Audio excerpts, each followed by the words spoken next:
বাড়ির উঠোনে আসতে আম্মু আর মেঝো আপু এসে আমাকে জড়িয়ে ধরে, জিজ্ঞেস করে কেমন আছি। কুশল বিনিময় করে বাসার ভেতরে চলে আসি। আম্মু আর মেঝো আপু অব্রর সাথে কথা বলেই যাচ্ছে।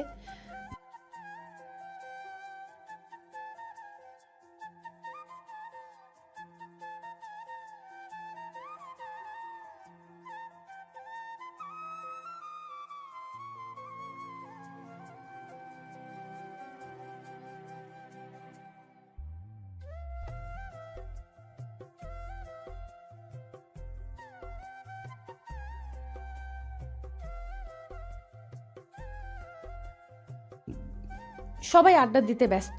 মেঝো আপু হাসতে হাসতে অব্রর গায়ে হেলে পড়ছে মাঝে মাঝে। এটা দেখে আমার ভীষণ রাগ হচ্ছে। আমি উঠে গিয়ে আপুকে সরিয়ে আমি অভ্রের পাশে বসে পড়ি। আপু আমার দিকে কেমন করে একটা তাকায়। আমি ডোন্ট কেয়ার লুক নিয়ে বসে থাকি।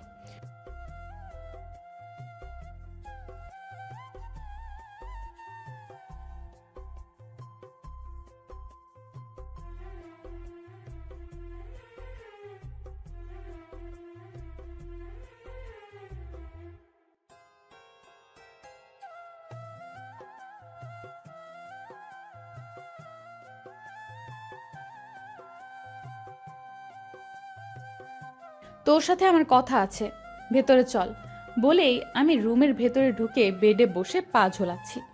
অব্র অবাক হয়ে আমার দিকে তাকিয়ে আছে। কিছু সময় চুপ থেকে বলে,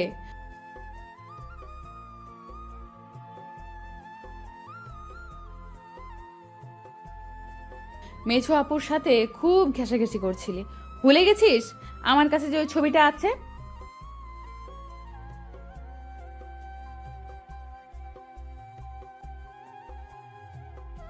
তুই বলতে পারলি না সরে বসতে?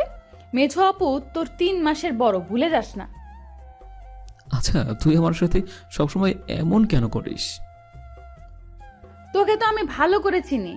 কয়েকদিন মেয়েদের সাথে ফাজলামো করবি, তারপর আবার নতুন কাউকে পেলে পুরনো জনকে ছেড়ে দিবি। এক নীলার জন্য কত নীলার লাইফ নষ্ট করেছিস। তুই সেদিন যা বলেছিস, তারপর আমি আর কোনো মেয়ের সাথে কথা বলিনি। নিজের ভুলগুলো শুধরে নিয়েছি। কেন? মন মতো কাউকে পেয়েছিস নাকি যাকে সত্যিকারের ভালোবাসবি? পেলেও বলবো না, কারণ মন থেকে ভালোবাসলে কষ্ট পেতে হবে। সব মেয়েরাই কি এক? মন থেকে কাউকে ভালোবাসি বলে দেখো, দেখবি সেও যদি তোকে সত্যিই ভালোবাসে তাহলে সে তোর হাতটি সারা জীবনের জন্য ধরবে। ভালোবাসি বলতে ভয় হয়, নতুন করে কাউকে বিশ্বাস করতে ভয় হয়। আচ্ছা, মেয়েটা কে একটু শুনি। যদি আমার মনে হয় মেয়েটা তোর জন্য ভালো হয় আমি তোকে হেল্প করব। যদি বলি মেয়েটা তুই, তোর জন্য নিজেকে বদলাতে চাই, তাহলে কি তুই আমার হাতটা সারা জীবনের জন্য ধরবি? এটা তোর লাইফের কততম মিথ্যে বলা? এটা সত্যি কথা, মন থেকেই বলছি উর্মি। আমি তোকে ভালোবাসি, সত্যি বলছি। রাত হয়ে গেছে, ঘুমিয়ে পড়, সকালে তো আবার কাজ করতে হবে। আমার প্রশ্নের উত্তরটা দিলি না, এড়িয়ে যাচ্ছিস আমাকে। সময় হলে উত্তর পেয়ে যাবি, এখন ঘুমিয়ে পড়।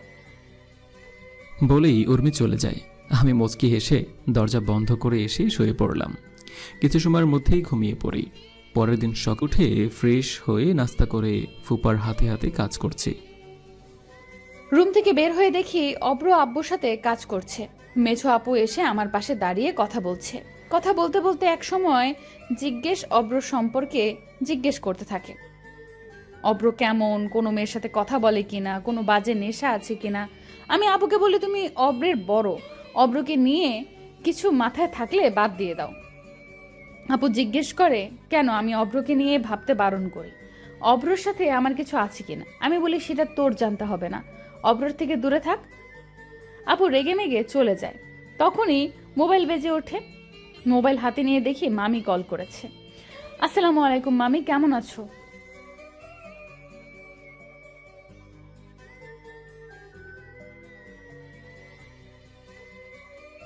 একদমই না মামি, একটু আগে ঘুম থেকে উঠলাম। তুমি খেয়েছো?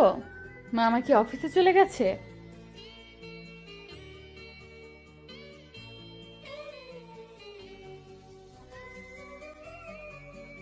খেয়েছি আমরা। অব্র আব্বুর সাথে কাজ করছে। তোমরা আসবে কবে মামি? তোমার সাথে কথা আছে আমার মামি। মোবাইলে না, তুমি এখানে আসো তারপর বলবো।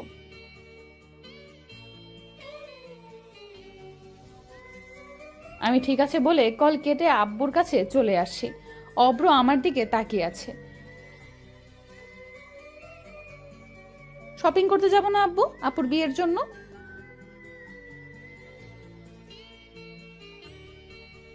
আর কিছু খুঁজে পাস না? হ্যাঁ, শপিং করার জন্য পাগল হয়ে গেছিস। তোর যেই ড্রেস আছে সেগুলোই তো পরে শেষ করতে পারিস না। আর ড্রেস দিয়ে কি করবি? ড্রেস খাবো, তোর সমস্যা কি কুত্তা?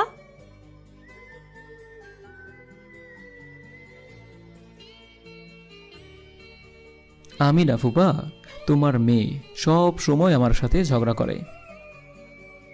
হ্যাঁ, তুই তো ধোয়া তুলসী পাতা, তাই না? শয়তান নারী বুড়ি একটা। ফুপা দেখেছো কি বলে এগুলো তোমার সামনে? ভাবো একবার, একা হলে আরো কি বলে আমাকে।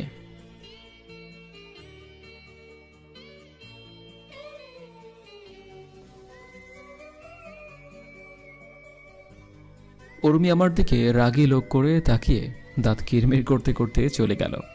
আমি মামার সাথে কাজে ব্যস্ত হয়ে পড়ি। পরের দিন সবাই শপিংয়ে চলে আসি। বিয়ের জন্য সবকিছু কেনাকাটা করে দুপুরে বাহির থেকে লাঞ্চ করে বাসায় চলে আসি। আমি রুমে এসে শপিং ব্যাগগুলো রেখে বাইরে এসে একটু ফ্রেশ হয়ে আবার রুমে এসে দেখি উর্মি দাঁড়িয়ে আছে। কিরে, তুই এখানে এভাবে দাঁড়িয়ে আছিস কেন? আর তোর হাতে শপিং ব্যাগ কেন? এটা তোর জন্য, আমি নিজে পছন্দ করে তোর জন্য কিনেছি। তুই হঠাৎ আমার জন্য কি কিনেছিস? সেটা তুই খুললেই দেখতে পারবি। আর শোন, মেঝো আপুর থেকে দূরে থাকবি। মেজো আপু আবার কি করলো? আর আপুর থেকে দূরে থাকবো কেন? তোকে যেটা বলেছি সেটা করবি। আমি ছাড়া অন্য কোনো মেয়ের সাথে কথা বলবি না, সেটা মেঝো আপু হলেও। এত অধিকার দেখাচ্ছিস, কিন্তু ভালোবাসি তো বললেই না। সব কথা বলতে পারবো না, কিছু কথা নিজেও বুঝতে হয়। আমি রুমে যাই, পছন্দ হয় কিনা জানাস। বলেই উর্মি চলে যায়। ওর কথা শুনে তো মনে হচ্ছে ও আমাকে ভালোবাসে, কিন্তু কুত্তিটা মুখে তো স্বীকার করছে না এখনো। আমি শপিং ব্যাগটা খুলে দেখি একটা ঘড়ি আর একটা ব্রেসলেট। মুচকি হেসে ঘড়ি আর ব্রেসলেটটা টেবিলের উপর রেখে তারপরে দিলাম একটু বিছানায় শুয়ে। সারাদিন শপিংয়ের জন্য ঘোরাঘুরি করায় এখন খুব ক্লান্ত লাগছে। শোয়ার সাথে সাথেই হারিয়ে যাই ঘুমের দেশে। রাত 11টা এখন, কারেন্ট নেই। গরমের জন্য ঘুম আসছে না। রুম থেকে বের হয়ে উঠোনে এসে দেখি অব্র উঠোনে দাঁড়িয়ে মোবাইলে কথা বলছে। এত রাতে ও কার সাথে কথা বলছে? এত রাগ হচ্ছে যে ইচ্ছে করছে ওকে এখন ইচ্ছা মতো পিটাই। কার সাথে কথা বলছে জানার জন্য চুপি চুপি গিয়ে ওর পেছনে দাঁড়াই। আম্মু, আমি কি ছোট বাচ্চা নাকি? আর মাত্র 11টার মতো বাজে, আর আমি তো দূরে কোথাও যাইনি, ফুপিদের বাড়ির উঠানেই।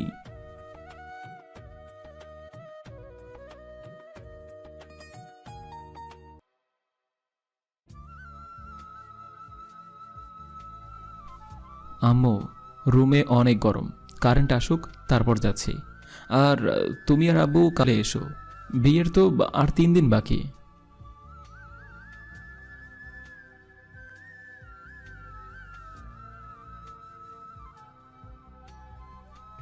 আমি ঠিক আছে বলে কল কেটে পিছনে ঘুরতেই দেখি উর্মি কান পেতে দাঁড়িয়ে আছে।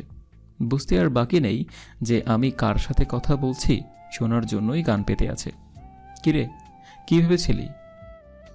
কোনো মেয়ের সাথে কথা বলছিলাম? আমি কেন এটা ভাববো? এত রাতে মামি তোকে বকছিল তাই না? আর কোনো কাজ আছে নাকি তোর মামির?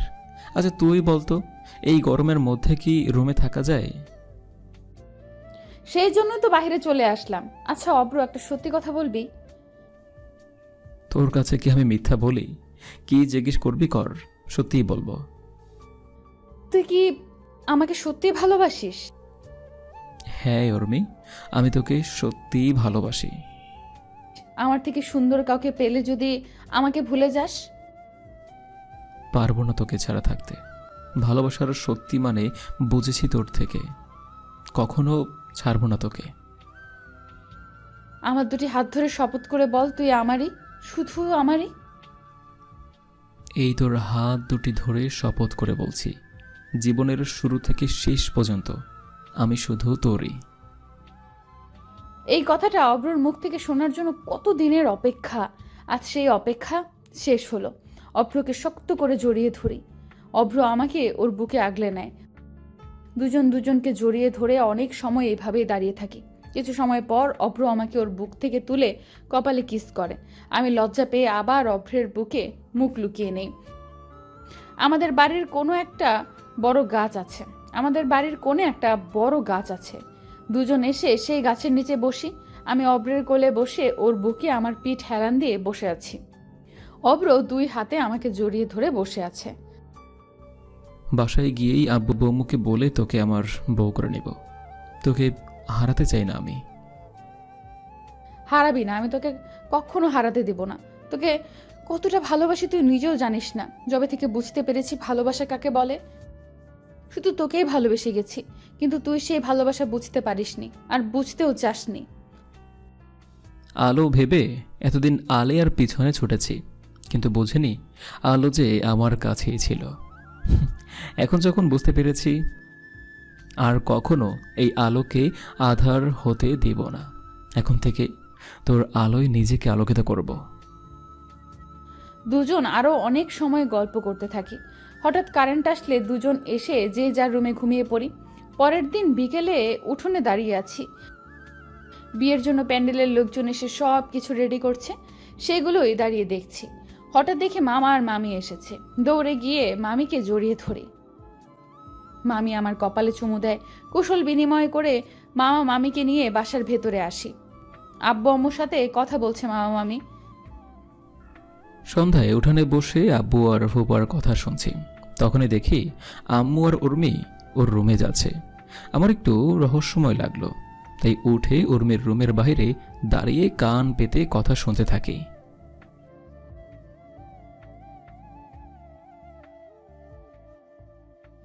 মামি, আমি তোমাদের বাসায় সারা জীবনের জন্য থাকতে চাই।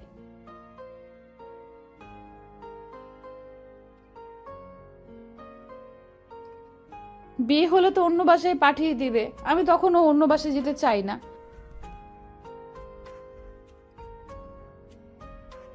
মামি, তুমি বুঝতে চাইছো না কেন আমি কি বলতে চাইছি?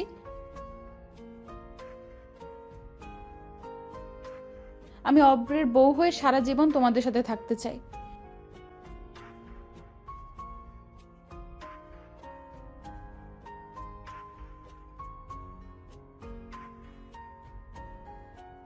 সত্যি বলছো মামি? তুমি খুব ভালো। বলে মামিকে জড়িয়ে ধরে মামি আমার মাথায় হাত বুলিয়ে দিতে দিতে বলে,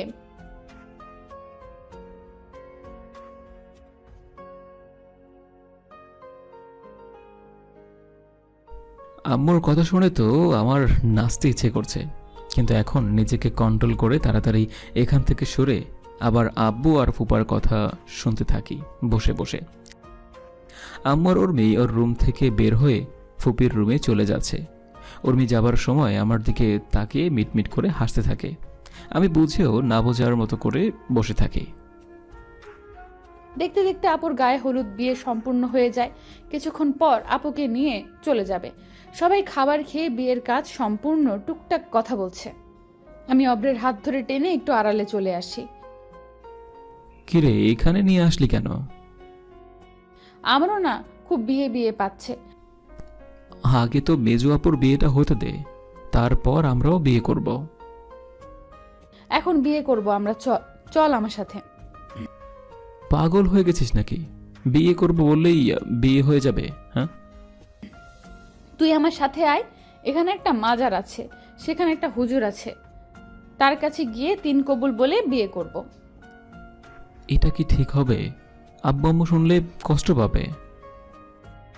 এখানে আমাদের কেউ চেনে না, আর মামা মামিকে বলবোও না, শুধু তুই আর আমি জানবো। চল তো এখন। কি আর করার, উর্মির সাথে চলে আসি মাজারে। হুজুরকে বলি আমরা বিয়ে করতে চাই। হুজুর আল্লাহকে সাক্ষী রেখে আমাদের বিয়ে পড়িয়ে দেয়। এরপর উর্মি আমার পা ছুঁয়ে সালাম করে। আমি ওকে তুলে কপালে চুমু দেই। হুজুর বলে, আজ থেকে তোমরা স্বামী স্ত্রী, সারা জীবন একে অপরের পাশে সুখে দুঃখে থেকো। আল্লাহ তোমাদের ভালো রাখুক বলেই হুজুর তার রুমে চলে যায়। উর্মির দিকে তাকিয়ে দেখি ঝগড়ুটিটা লজ্জা পাচ্ছে। কিরে, এত লজ্জায় লাল হচ্ছিস কেন? এখন থেকে আর নট তুই, অনলি তুমি। আর বিয়ে হয়েছে, এখন বরের সামনে লজ্জা পাবো না। হয়েছে, আর লজ্জা পেতে হবে না। এখন বাসায় চল, বড় আপুকে নিয়ে চলে যাবে এখন। আমি অব্রের হাতে হাত রেখে হাঁটতে হাঁটতে বাসায় চলে আসি। কিছু সময় পর আপুকে নিয়ে চলে যায়। বাসা পুরো নিস্তব্ধতায় ছেয়ে যায় কিছু সময়ের জন্য। আব্বু আম্মুর সাথে কথা বলছে মামা মামি। মেঝো আপু উঠোনে চুপচাপ বসে আছে। আমি আর অব্র উঠোনেই দাঁড়িয়ে আছি। পরের দিন আমরা বাসায় ফিরে আসি। রুমে এসে ফ্রেশ হয়ে শুয়ে আছি। তখনই উর্মি আমার রুমে এসে আমার পাশে শুয়ে বুকে মাথা রাখে। নিজের রুম রেখে এখানে শুলি যে? এটা আমারও রুম এখন। ভুলে গেছো গতকাল আমাদের বিয়ে হয়েছে? আর তোমাকে বলেছি না এখন থেকে আর তুই না তুমি করে বলবে? আচ্ছা তাই বলবো, কিন্তু ফুফাতো বউ, বিয়ের কথা শুধু তুমি আর আমি জানি। আব্বু আম্মু যদি এই অবস্থায় আমাদের দেখে তাহলে কি ভাববে বলো? কিছুই ভাববে না। ঘুম পাচ্ছে খুব, মাথায় হাত বুলিয়ে দাও তো। বলেই উর্মি আমাকে জড়িয়ে ধরে শুয়ে থাকে। কি আর করার, আমি ওর মাথায় হাত বলিয়ে দিতে থাকি। আর কখন যে দুজন ঘুমিয়ে পড়ি জানি না।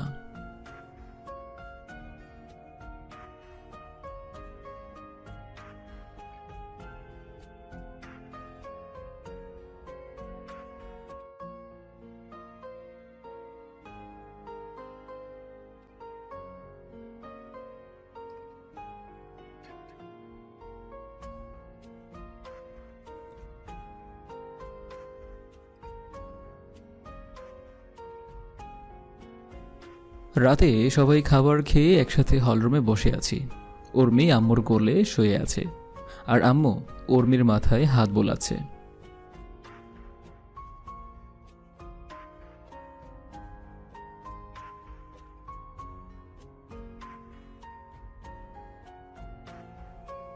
তোমরা যা ভালো মনে করো তাই করো আম্মু।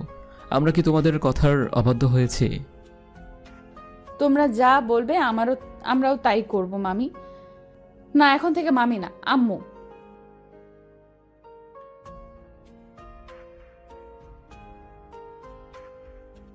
এরপর যে যার রুমে এসে ঘুমিয়ে পড়ি। পরের দিন থেকে ভার্সিটিতে যাওয়া শুরু করি। ভার্সিটি, বাসা আর অব্রের সাথে কেটে যাওয়া 10 দিন। আব্বু আম্মু আর মেঝো আপু এসেছে। সবাই হল রুমে বসে আছে।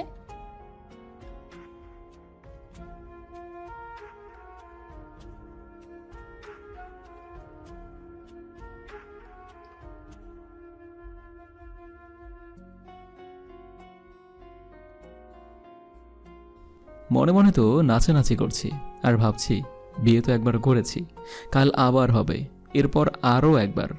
পরের দিন কাজী ডেকে আমাদের কাবিন করে রাখা হয়। সবাই খুশি। রাতে খাবার খেয়ে যে যার রুমে চলে যাই। আমি রুমে এসে দেখি উর্মি আমার রুমে বসে আছে। তুমি এখনো ঘুমাওনি? আর এত রাতে আমার রুমে কেন? এটা এখন পারিবারিকভাবে আমারও রুম। ভুলে গেছো এত তাড়াতাড়ি? ভুলিনি, কিন্তু আমাদের মাত্র কাবিন হয়েছে। মেজো আপুর বিয়ে হোক, তারপর তুমি পার্মানেন্ট এই রুমেই থাইকো। মেছো আপুর বিয়ে হোক বা না হোক, আমাদের বিয়ে হয়ে গেছে। এখন শুধু অনুষ্ঠান করা বাকি। আমি এখানেই ঘুমাবো। রাতে যদি উল্টোপাল্টা কিছু হয়ে যায় তাহলে কিন্তু আমাকে দোষ দিতে পারবে না, বলে রাখলাম। সেটা বলো, নিজেকে কন্ট্রোল করতে পারবে না। আমার কথা শুনে অব্র আমার কাছে এসে আমাকে জড়িয়ে ধরে শুয়ে পড়ে। নাকে নাক ঘষে বলে, এত সুন্দর বউ যদি কাছে থাকে তাহলে কেউ কি নিজেকে কন্ট্রোল করতে চাইবে? হ্যাঁ, ইচ্ছে করেই ভুল করতে চাইবে বারবার। রেজিস্টারে সাইন করতে না করতেই লুচুগিরি শুরু হয়ে গেছে। বিয়ের আগে কিছু করলে সেটাকে লুচিগিরি বলে, আর বিয়ের পর কিছু হলে সেটাকে রোমান্স বলে, জানেমান? রোম্যান্স না ছাই বলে, নিজের লুচ্চুমি করতে ইচ্ছে করছে বললেই পারো। আমার এত কিউট বউ আমার এতটা কাছে, যদি কিছু করতে ইচ্ছাই না হয় তাহলে আমি কেমন ছেলে মানুষ? হ্যাঁ, আমার ফিলিংসও আছে, আর আমি ছেলে মানুষও। আর কিছু বলার আগেই অব্র আমার ঠোঁট নিজের দখলে নিয়ে নেয়। আমি প্রথমে ছোটার চেষ্টা করলেও অব্রের ছোঁয়াতে নিজেকে আর সামলাতে না পেরে আমিও ওর স্পর্শে সাড়া দিতে থাকি। 4 চোখ নিজেদের মতো বন্ধ হয়ে আছে, আর 4 ঠোঁট নিজেদের মধ্যে ছোঁয়া নিতে ব্যস্ত। কিছু সময় পর অব্র আমার ঠোঁট ছেড়ে দিয়ে পাশে শুয়ে পড়ে। দুজন ওপরের দিকে তাকিয়ে বড় বড় নিঃশ্বাস নিচ্ছি। কিছু সময় পর আমি অব্রের বুকে শুয়ে ওর নাকে নাক ঘষে বলি, কি হলো, আমাকে গরম করে দিয়ে এখন দূরে সরে আসলে কেন? এর থেকে বেশি কিছু এখন আপাতত হবে না, ঘুম পাচ্ছে খুব। এতটা ভদ্র হয়ে গেলে কিভাবে? তোমাকে পেয়ে নিজেকে বদলে নিয়েছি, তোমার ভালোবাসা বাধ্য করেছে আমাকে বদলে নিতে। আর ভালোবাসার আসল মানে জেনেছি তোমার থেকেই, তাই না চাইতেও বদলে যেতে হয়েছে। সারা জীবন এমনই থেকো। তুমি অন্য কোনো মেয়ের সাথে কথা বললে আমার বেঁচে থাকার ইচ্ছেটাই মরে যাবে। আমি সবকিছুর ভাগ দিতে পারবো, কিন্তু তোমার ভাগ আমি কাউকে দিতে পারবো না। এমন কিছু কখনোই হবে না, সারা জীবন শুধু তোমার হয়েই থাকবো। এক নারীতে আসক্ত হওয়া শিখে গিয়েছি, তাই অন্য কোনো নারী অভ্রর জীবনে আসতে পারবে না। আমি অব্রর কপালে চুমু দিয়ে শক্ত করে জড়িয়ে ধরি। অব্র আমাকে শক্ত করে আগলে নেয় ওর বুকে। একটু পর অব্রের বুক থেকে মাথা তুলে ওর নাকে নাক ঘষতে ঘষতে বলি, আমার একটু একটু আদর আদর পাচ্ছে। বেশি কিছু না, একটু আগে যা হলো তাই আর একবার হোক। বেশি আদর খেতে গেলে অন্য কিছু হয়ে যাবে, আর পরে 9 মাসের জন্য পেট ধরে হাঁটতে হবে। কি হয় না হয় সেটা পরে দেখা যাবে, মনের ইচ্ছে অপূর্ণ রাখতে নেই বলে আমি অব্রের ঠোঁটে নিজের ঠোঁট ডুবিয়ে দেই। কিস করতে করতে এক সময় দুজনেই নিজেদের কন্ট্রোল হারিয়ে ডুবে যায় একে অপরের মাঝে। আপনারা এখনো তাকিয়ে আছেন? একটু লজ্জা আছে তো নাকি? নাকি সবটুকু বিক্রি করে দিয়েছেন? আমাদের এবার একটু একা ছেড়ে দেন, নয়তো আপনাদের নামে কিন্তু মামলা করে দিব। গল্পটা এখানেই শেষ হলো। চলুন একটু গান করতে করতে বিদায় নেই। নীল মেঘের পালক আজ সব তোরই হোক, উপহার দেব চাইছি তোকে। রোদ রোদ মুখ মোলে দিন আজ ভীষণ রঙিন, একা বয়ে চলা ঢেউয়ের বুকে। একবার আলতো ছোঁয়ায় তোর ওই খালি পায় বালিয়ারে হয়ে মরেছি।